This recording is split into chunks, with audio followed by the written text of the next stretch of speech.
Hey everyone, welcome back to the channel for today's Russian word of the day, which is day number 81. And today we are going to learn how to say the word for dishes.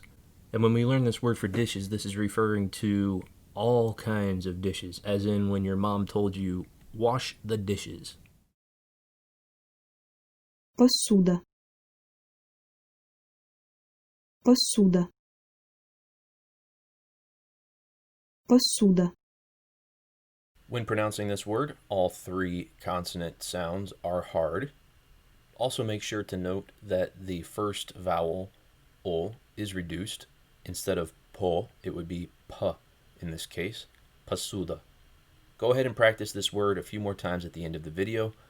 We'll see you tomorrow with a new word of the day. Пока for now.